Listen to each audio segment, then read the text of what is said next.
Hey guys! O nosso querido Cambly continua com a nossa super promoção que está dando uma aula de graça para todos vocês. E para quem ainda não aproveitou, vá lá, cambly.com, aplicativo do Cambly, coloca o nosso cupom em minutos grátis, que é Inglês no Cru Podcast. Vale muito a pena porque você pode ter uma conversa, falar com o nativo da língua inglesa, porque todos os professores de lá são nativos da língua inglesa de todas as regiões do mundo. Então, se você quiser focar no sotaque australiano, neozelandês, britânico, irlandês ou coisa parecida, pode ir lá e falar. Lembra que o Inglês de Cru Rádio te ajuda muito com listening, mas você só aprende inglês falando. E o Cambly está te dando essa oportunidade. Então, now, on with the show!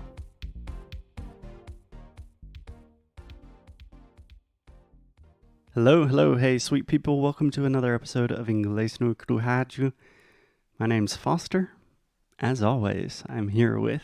Alexia, hi, in person. In person. Alexia, it's so nice to have you sitting right in front of me while we record podcast. Yeah, it's the same. Back at you. Back at ya. Back at ya. Yeah, that's a great phrase. Back at you, back at ya. Yeah, which essentially you're saying, igualmente. Sim. Yeah. And Or- like, nice to see you, back at ya. That's something I love in Portugal. Back at ya. Igualmente. Igualmente. Igualmente. Don't try it, amor. No, I just love in Brazilian Portuguese. Igualmente, cara. Here, igualmente. It doesn't sound like that at all, but that's fine. Okay. So, Alexia, this week on the show, we are talking about writing prompts. If you want to really understand what we are talking about when we say writing prompts, I suggest that you start with yesterday's episode, where we talk about Alexia's dream house. But basically, we are just asking questions and using that question as the topic for the day. Yeah. So yesterday, I asked you a question. Today, you're going to ask me a question. Yes, so are you ready? Born ready. Ooh, so Foster, what is the best way to pack a bag for a trip? Because I can't do that at all. I'm always like thinking, maybe I should take that because maybe I would wear that. Maybe I'll miss this. Maybe. I'm always like that. Okay. So you chose a question that is really close to my heart. I will probably give some controversial answers. And I'll probably talk a lot. So if I'm just talking too much, please stop me. Yeah, so I would like to make you think that maybe the best way for you is not the best way for everyone. Yeah. So this is not a perfect formula. It's what works for Foster. Yeah, the question was not, what is the most egalitarian way for everyone to pack a bag? You're asking me. Yeah. Okay, can I ask for a couple of clarifications? This trip, is there any, are we talking about a 1 week vacation? Are we talking about moving forever? I think that'll ask you what people usually do, like 15 days trip. 15-day trip. Okay, awesome. I can do that. Why can I say 15 days? In this case, you're talking about the trip. So a 15-day trip. Okay. You could say the trip is 15 days because then you're talking about the duration. But a 15-day trip, you're describing the trip. Okay. Make sense? Yeah. Cool. Okay, so let's say the trip is 2 weeks, more or less. Mm-hmm. What do I do? So first, for a 2-week trip, I'm going to have just one bag, or I'm assuming this trip I will have to get on a plane, so I'm not going to carry on luggage. Mm-hmm. So I'm packing light. Okay. I love to travel light. Yes, you do. Yeah. Okay. If you guys could see him right now, he's like thinking about the best way to do that. Okay, let's start with the simple things. For example, underwear. Yeah. Can I tell you kind of my process and that will get to the content? Mm-hmm. Okay. Step 1. Normally the morning of the trip. I hate that. I hate that. Don't do that, guys. Okay, let's say the day before the trip. Also, don't do that, guys. 2 days before. This is me packing a bag. Thank you. What I do is I take all of the clothes that I think I'm going to need and I organize them. So I have my boxers, my socks, my shoes, whatever. And then I just put them on my bed. But do you make like conjuntos? Like, for example, this shirt would go with this jeans and I would need an underwear and socks. No. So I don't think about outfits because even like when I wake up in the morning, I don't think about outfits. If you care about fashion or just the way you look in the world, you probably should think about those things. But all of my clothes kind of, everything matches. Okay. So I put everything that I think I'm going to need on my bed. And then usually what I do in each category, I will count like, okay, I have 8 t-shirts, I have 10 pairs of socks, 10 boxers, and I take a couple, 2 or 3 out of each one. Yeah, but think that maybe this 15-day trip, you won't have a washing machine.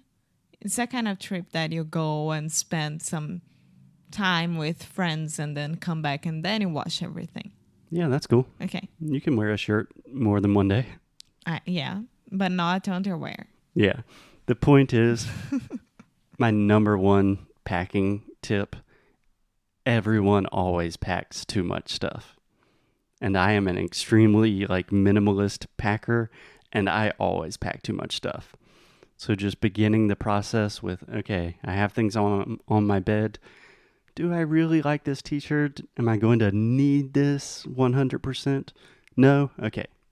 Take it away. Does that make sense? Yeah. Cool. Okay.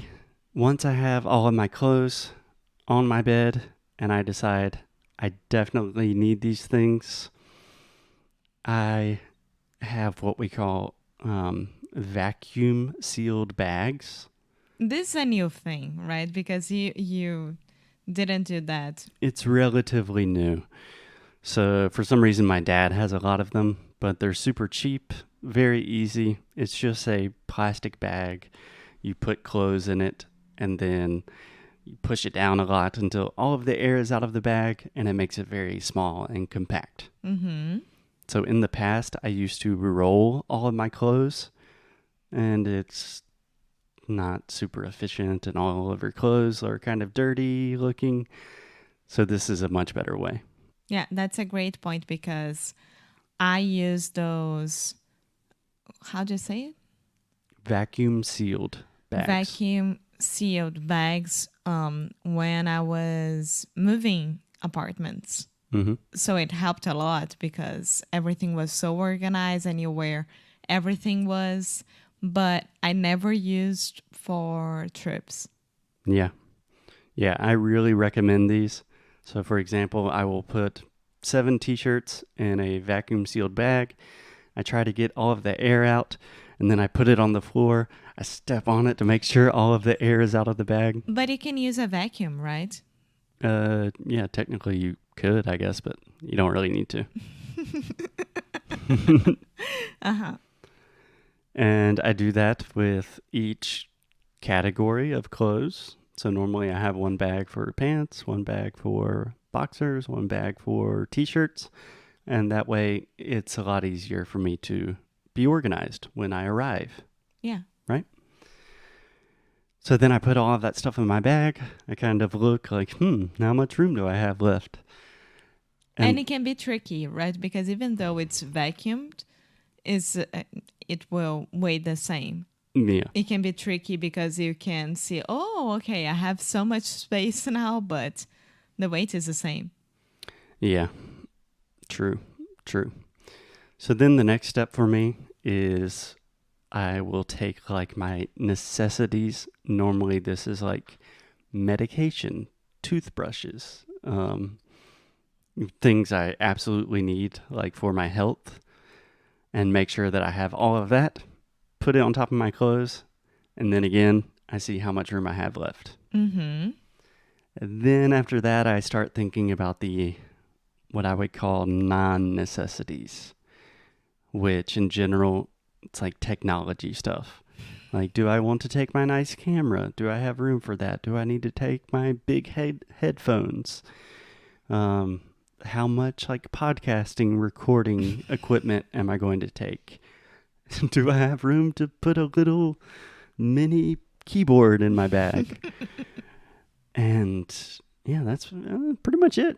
Okay. So it's not that hard at all. No. You're very practical. That's for sure. I'm practical. I think a really good tip, you probably will disagree with this, but this time when I traveled to Portugal, something that really helped me have a lot more room in my bag, I did not pack any shoes. I only had the shoes I was wearing. So there is a disclaimer that I already have shoes in Portugal. But, I'm imagining, obviously it's different for girls. So It's so different. Okay, I'm talking to all of the guys here. So You probably have a pair of shoes that are comfortable, that look nice enough that you can wear to a nice restaurant, and you don't need to look perfect on vacation. So if you're going to try to save space, just not packing shoes is a really easy way to do that. Yeah, but disclaimer here. If I was the one packing, I would be like, okay, so where am I going? For example, if we are going to nature, I would pack nice tennis shoes to hike, my Tiva sandals, which are a kind of sandals that can go anywhere, like you can. Yeah, waterproof Yeah, sandals. anything. And nice shoes, because maybe we want to go out. But when I say nice shoes, can be like a really nice tennis shoes or boots, just one that Yeah. it can go with everything. So for me, it would be like 3, but totally understandable to have those. Yeah. And I would add, this is my last little caveat. Do you understand the word caveat? Eu entendi caviar, but that's fine. Caveat. A caveat is like last little disclaimer, addition, the last extra little point I want to make. Mm-hmm. If you are going somewhere that you know is going to be cold, you're traveling during the winter, a lot of people say like, but I'm traveling in the winter, so I have to take 5 bags. When I'm traveling in the winter, I take all of my heaviest stuff. So if I'm taking winter boots, I am wearing those to the airport. I'm wearing those as well. I'm wearing my biggest jacket. Me I too. don't care if I'm sweating the entire time. That's what I do as That well. takes up so much space. So just wear all of your heaviest stuff. Yeah, that's a thing that Foster always laughs at me when I go to the United States and I know that I'm going to be there for winter. I'm always like looking like a small ball of clothes. Like an Eskimo. Yeah. Yeah. Super cute. Very hot. Okay. Anything else? No, thank you. Awesome. Have fun packing your bags when we can all finally travel safely again. And we will see you guys tomorrow. Bye. Muito obrigada por ter escutado mais um episódio aqui do Inglês de Necrorádio. É muito bom ter você juntinho assim de nós. Faz muito, muito carinho no nosso coração, digamos assim. Então você que está interessado em saber mais sobre os nossos produtos e saber mais sobre a gente, o que a gente oferece para vocês em relação a estudo, a challenge, a curso, vá lá no inglesdenecro.com e você pode ver mais sobre as worksheets, por exemplo. Yeah. If you want to really improve your English, if you want to learn more about the ways you can do that and just connect with us on a deeper level, go to inglesdenecro.com.